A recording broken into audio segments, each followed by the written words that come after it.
My mother didn't even blink when she said it across the dinner table. "You're not half the woman your sister is." The words hit so hard the room actually tilted. I pushed my chair back, feeling every year I'd kept quiet tighten in my chest, and said, "Then she can start paying your rent." Forks froze. My father went pale. "Rent? What rent?" he whispered, like the truth might swallow him whole. But that moment, the shock, the silence, the fear in his eyes was nothing compared to what came after, because the real secret hadn't been revealed yet. My name is Nora Ellis, and for most of my life, I've been the quiet one in a family that never stops talking about my sister.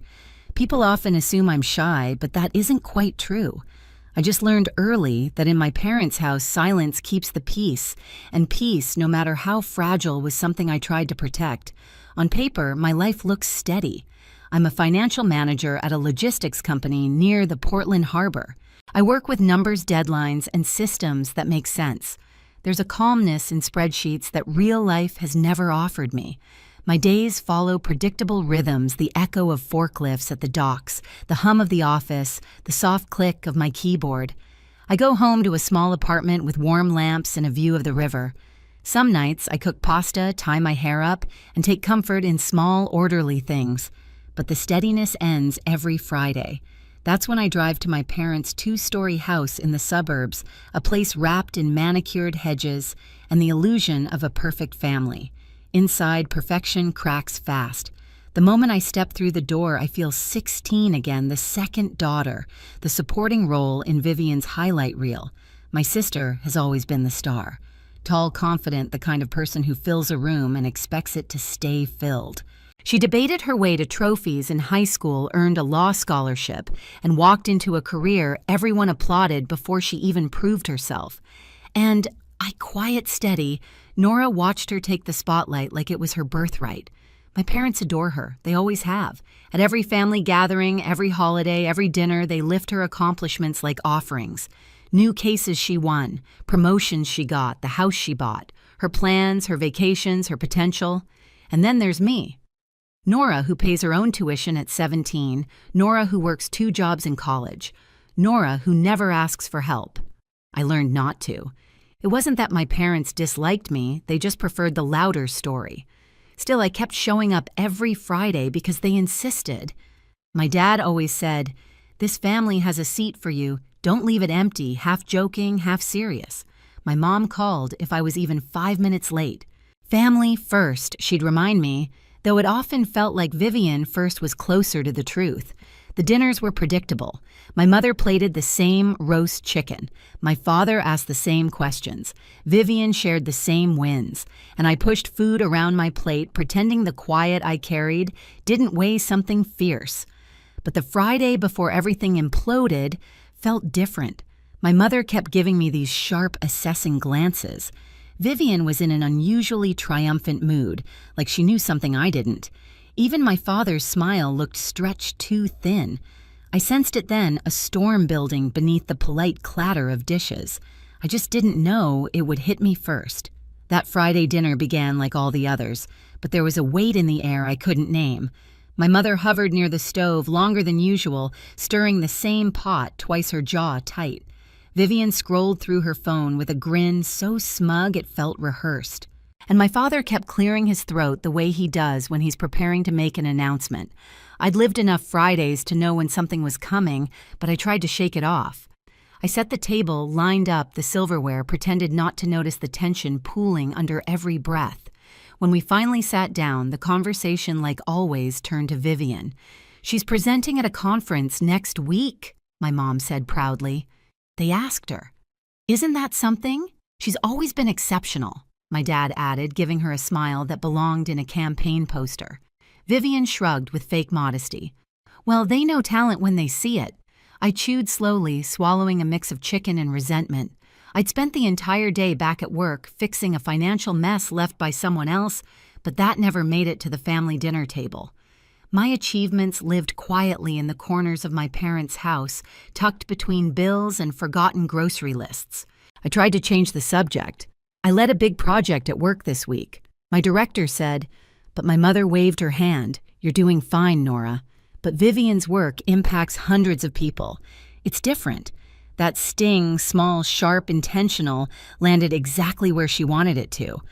I looked down at my plate, reminding myself to keep breathing. It was just another Friday, I told myself. Another night of swallowing what I wished I could say. But then my father leaned back, exhaling with a dramatic sigh. Speaking of homes, he began, Vivian helped us sort through some mortgage paperwork last month. She's been such a blessing. A chill crawled up my spine. Mortgage paperwork? Blessing. Vivian's grin widened. It wasn't a big deal. My fork froze halfway to my mouth. 3 years of payments pulsed behind my ribs. Payments I'd made quietly, without applause, without acknowledgement, because they told me they didn't want anyone worrying. I had sacrificed vacations, graduate classes, even the down payment for my own apartment. And now they were rewriting the story. A warmth started building in my chest, slow at first, then rising like a tide I could no longer hold back. My mother must have sensed it because she gave me that look, the patronizing tilt of her head that always meant I should stay quiet. Then she said the sentence that split something open inside me. You're not half the woman your sister is. The room didn't just go silent. It snapped. I felt myself sit up straighter. I felt the scrape of the chair legs on the hardwood floor.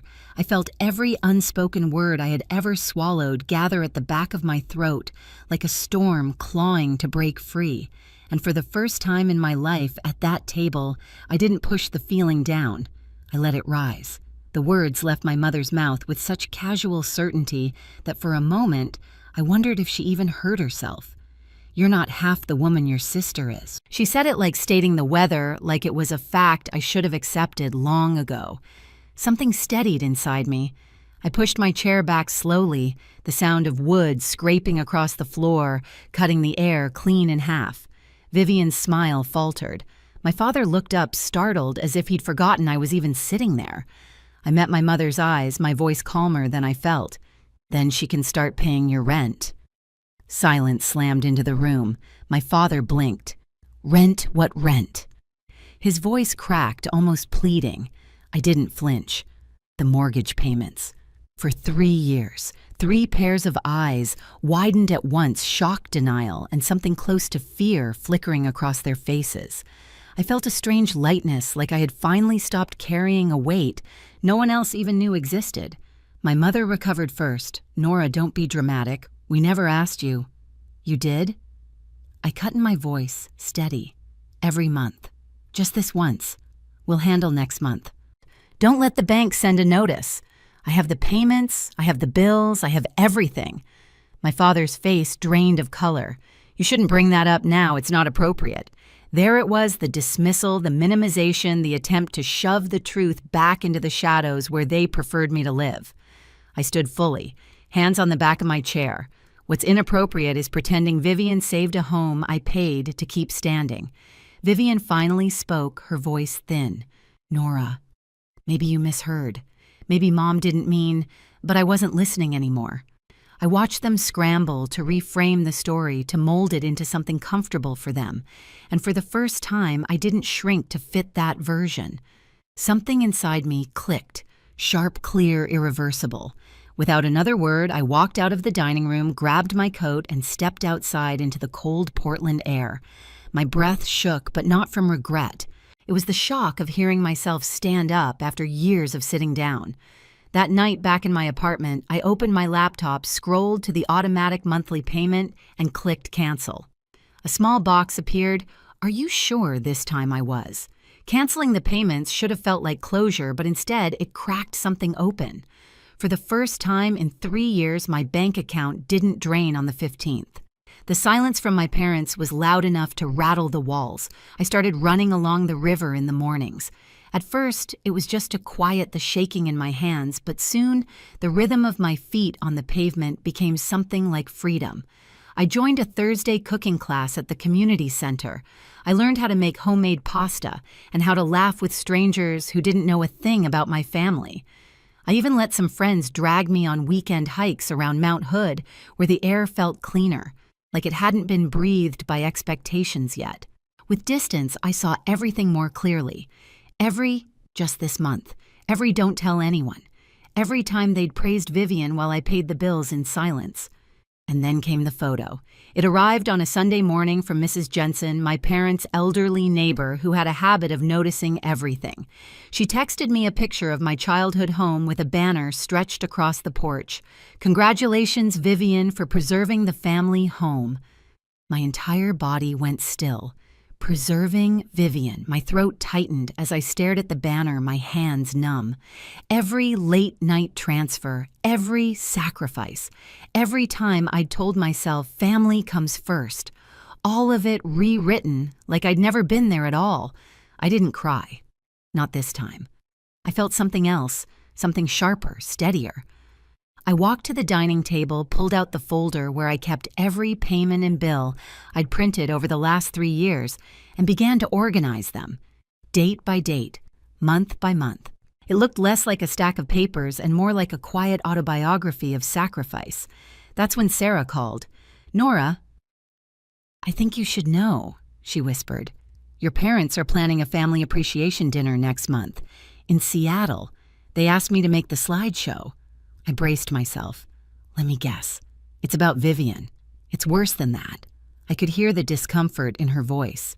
They want to highlight her as the reason the house was saved. They gave me captions. They're calling her the anchor of the family. Anchor, savior, hero. All words I had earned but never received.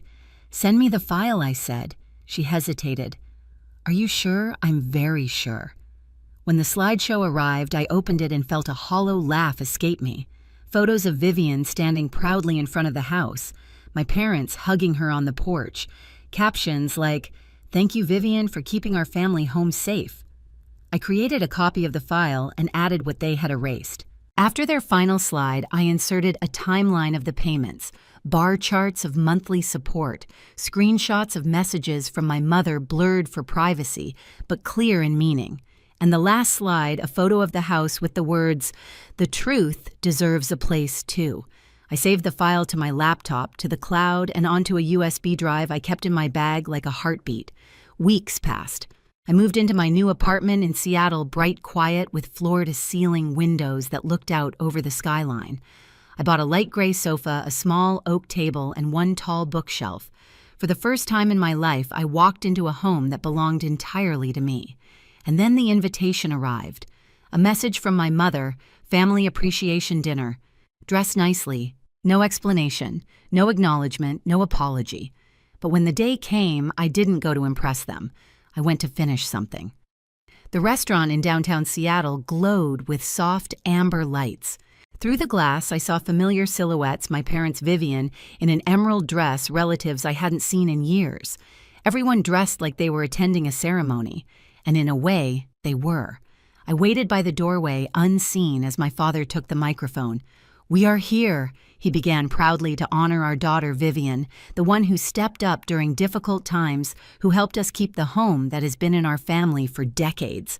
Applause, smiles, cameras flashing. The slideshow started. Vivian on the porch, Vivian holding papers, Vivian smiling next to my mother, caption after caption painting a story that wasn't true. Then the screen flickered. A bar chart appeared. Then another. Then the dates, the payments. 3 years of financial support mine spread across the screen in unforgiving clarity. The room went silent. My parents froze. Vivian's mouth fell open. I stepped forward into the light. "If the truth makes anyone uncomfortable tonight," I said calmly, "that's not my problem." Every head in the room turned. My father looked at me like I was a ghost he never expected to see. My mother's face crumpled, not in shame, but in fear of being exposed. Vivian's eyes filled not with sorrow, but with dread. I walked toward the screen. For 3 years, I paid the mortgage. Not 1 month, every month. Quietly. Consistently. While you, I looked at my parents, rewrote the story to make it easier for everyone to applaud. My father tried to speak. "Nora, take this outside. Why I asked. You wanted everyone here to know what Vivian did. Why shouldn't they know what I did?" Whispers spread like wildfire. I knew something was off. She was always working late. 3 years. She paid all that. Vivian stood trembling. "I didn't ask them to do this. I thought..." "You thought nothing?" I said, not cruelly but plainly. You enjoyed being the hero in a story that was never yours. My mother finally found her voice. Nora, we didn't want to embarrass you. I laughed softly. Embarrass me by telling the truth. The USB drive felt heavy in my pocket, but the truth on the screen was enough. I had no desire to attack them further. The point wasn't to win. It was to be seen. For the record, I said, I don't want the house. I don't want credit. I just won't let you erase me. The room stayed silent long after I stepped away from the screen. My father reached out a hand. Nora, wait. But I didn't wait. I turned and walked toward the door, feeling lighter than I had in years. Outside, the cool Seattle night wrapped around me. I stood on the steps, breathing in the sharp air, and realized something. This wasn't revenge. It was release. Inside, they could argue, cry, deny. It didn't matter. The truth had been spoken, and I had finally stepped out of the shadow they kept me in. And once you step into your own light, you don't go back. 2 days after the dinner, I was watering a small plant on my balcony when someone knocked. Through the peephole, I saw my parents standing close together, looking smaller than I'd ever seen them. My mother's eyes were swollen, my father's shoulders tense, as if the cold Seattle air had carved new lines into both of them. I opened the door without a word. They stepped inside, slowly scanning my apartment like they were entering a life they'd never imagined for me. Sunlight spilled across the floor-to-ceiling windows, catching the edges of my bookshelf, the new dining table, the quiet I had built on my own. My mother spoke first. Nora, we're sorry. Her voice cracked. We were wrong. We shouldn't have let the story become something it wasn't. We shouldn't have asked you to carry so much alone, my father added. We talked. We want your name on the house. You earned it. I let the words settle, not with bitterness, but with clarity. I don't need it, I said. I have a home now, my own. What I needed was respect and honesty, not a deed. They fell silent. My mother's hands shook. My father looked at the floor like the truth had finally dragged him somewhere unfamiliar. I'm not angry anymore, I said quietly, but I'm done disappearing. If we rebuild anything, it has to start from that. Something in the room shifted. Not forgiveness, not yet, but an opening. A place where we could breathe without old stories crushing us. When they left, the apartment felt even brighter. I walked to the balcony, looking out over the skyline, realizing I had crossed a line there was no returning from. And for the first time, the future felt entirely mine.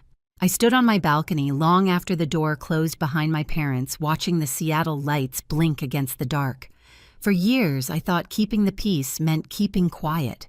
But the truth is, silence doesn't protect you. It erases you. Choosing myself didn't break my family. It finally broke the story that kept me small. And maybe that's the real beginning. If you've ever carried a burden in silence or been written out of your own story, tell me in the comments. I read everyone. And if this chapter resonated with you, hit subscribe. More stories are coming, stories about finding your voice, standing your ground, and rewriting what family means.